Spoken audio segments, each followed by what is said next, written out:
Welcome to Shri Durga creations. Hanuman Chalisa సిరీస్లో ఇది 4వ వీడియో. ఇంతకుముందు 3 వీడియోల్లో 30 చౌపాయిలకు అర్థం తెలుసుకున్నాం. ఆ వీడియోలు మన ఛానల్లో ఉన్నాయి, చూడని వారు చెక్ చేయండి. ఇక 31వ చౌపాయి నుంచి అర్థం తెలుసుకున్నాం ఈ వీడియోలో. శ్రీ రామదూత హనుమాన్కి జై. 31వ చౌపాయిలో చెప్తున్నారు, అష్టసిద్ధి నవనిధికే దాత అసవర దీన్హ జానకీ మాత. హనుమత్ స్వామిని ఆరాధించే వారికి స్వామి కటాక్షంతో 8 సిద్ధులు నవనిధులు కలగాలని అమ్మ సీతమ్మ వరమిచ్చారు.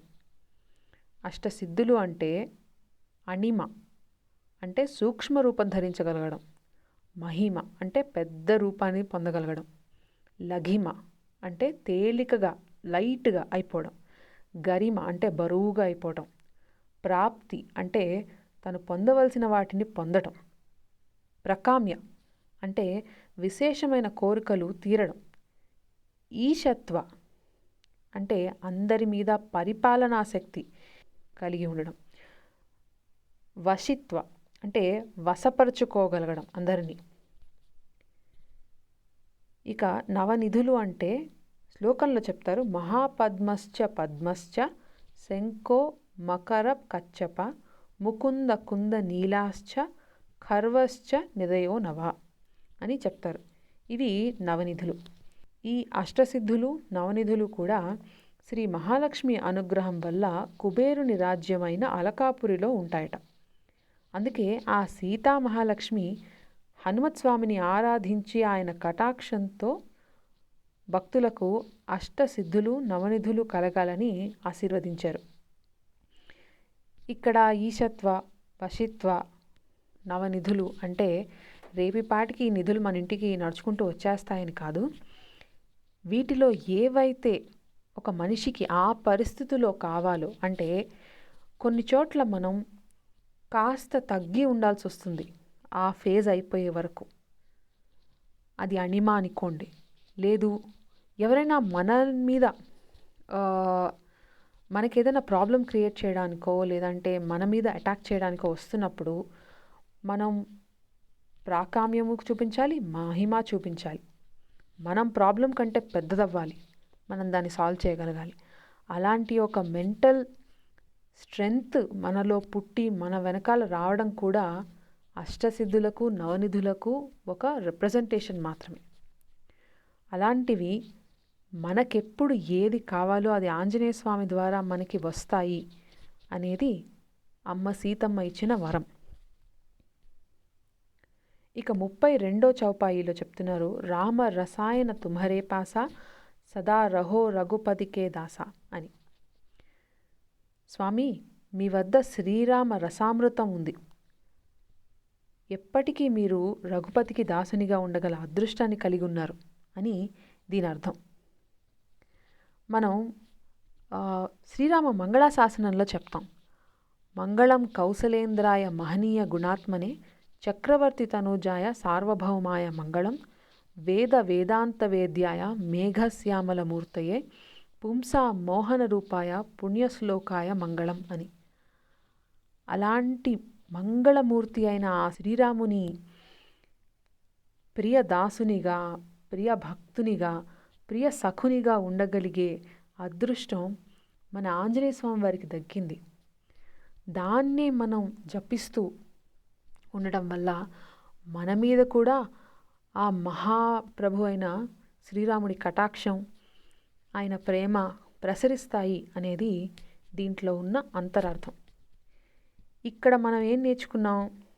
ఆంజనేయ స్వామి వారి ఆరాధన ద్వారా శ్రీరాముల వారి ప్రేమకి కటాక్షాన్ని పొందడానికి మనం ప్రయత్నిస్తున్నాం కదా.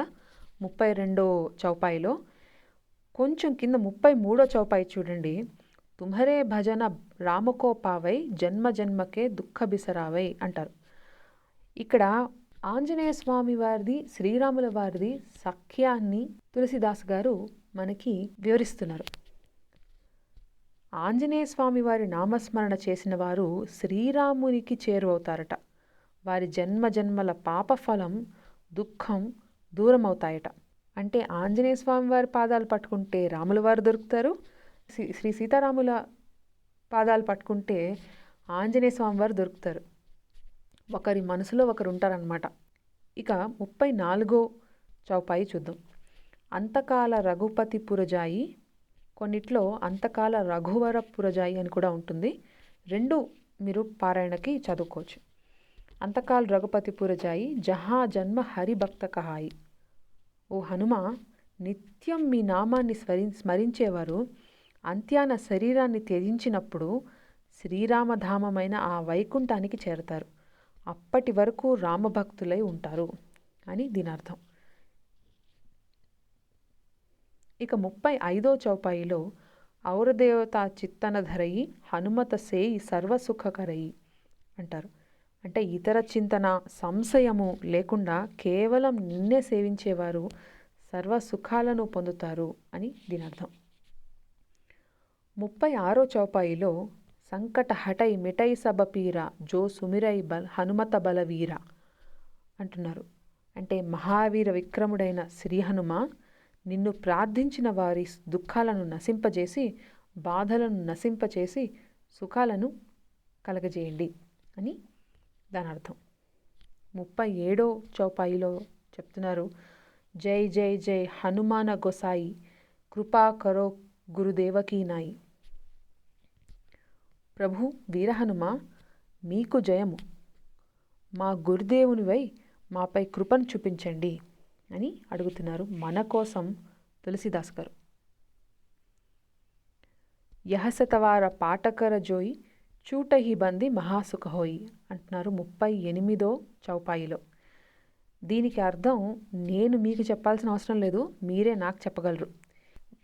ఎవరైతే ఈ హనుమాన్ చాలీసాని 100 సార్లు పారాయణం చేస్తారో వారి భవబంధాలు, పాపాలు, ప్రారబ్ధ కర్మ క్షీణించి పైపెచ్చు అత్యంత సుఖాలను పొందుతారు. మహాసుఖహోయి, అత్యంతమైన సుఖాలను పొందుతారు అని చెప్తున్నారు తులసిదాస్ గారు. మహాసుఖాలే, అత్యంత సుఖాలే అవుతుందా ఇది అని మనం అడుగుతామేమోనని ఆయనకు డౌట్ వచ్చిందేమో. 39వ చౌపాయిలో ఆయన చెప్తున్నారు, జోయహ పడై హనుమాన్ చాలీసా హోయ సిద్ధి సాఖీ గౌరీసా అని చెప్తున్నారు. హనుమాన్ చాలీసాని ఎవరు క్రమం తప్పకుండా చదువుతారో, పారాయణం చేస్తారో వారు సిద్ధిని పొందుతారు, సుఖాలను పొందుతారు. దీనికి ఆ గౌరీ శంకర్లే సాక్ష్యము అని చెప్తున్నారు తులసిదాస్ గారు. ఎంత నమ్మకంగా చెప్తున్నారో చూడండి. తులసీదాస సదాహరిచేరా కీజైనాథ హృదయమహడేరా అంటున్నారు. ఈ చాలీసా రచించిన తులసీదాసు శ్రీహరి నామాన్ని నిత్యం స్మరించేవాడు. అటువంటి వారి హృదయంలో శ్రీ హనుమాన్ కొలువై ఉంటారు. ఇక్కడికి 40 చౌపాయిల చాలీసా అయింది. దోహా చెప్తున్నారు, పవనతనయ సంకటహరణ మంగళమూరతి రూప్ రామ లఖన సీతా సహిత హృదయ బసహు సురభూప్. ఓ పవనతనయ, సర్వ సంకటహారి, సర్వ మంగళస్వరూప శ్రీ వీర హనుమ, దేవదేవుడైన ఆ శ్రీరామచంద్రుడు సీతా లక్ష్మణ సహితుడై నా హృదయంలో నిలిచేలాగా ఆశీర్వదించండి అని మనం శ్రీ హనుమంతుల వారిని అడుగుతున్నాం. ఈ హనుమాన్ చాలీసా సిరీస్లో ఇప్పటికి మనం హనుమాన్ చాలీసా ఒక్కొక్క చౌపాయి చదివి దాని అర్థం కూడా తెలుసుకున్నాం. హనుమత్ జయంతి వచ్చేస్తోంది, మొదలుపెట్టి హనుమాన్ చాలీసా పారాయణం చేసుకోండి. మీరు ధర్మంగా కోరుకున్న కోరిక ఆ ఆంజనేయ స్వామి నెరవేర్చాలని నేను కోరుకుంటున్నాను. All the best. Shri Ramaduta Hanuman key జై. నమస్తే.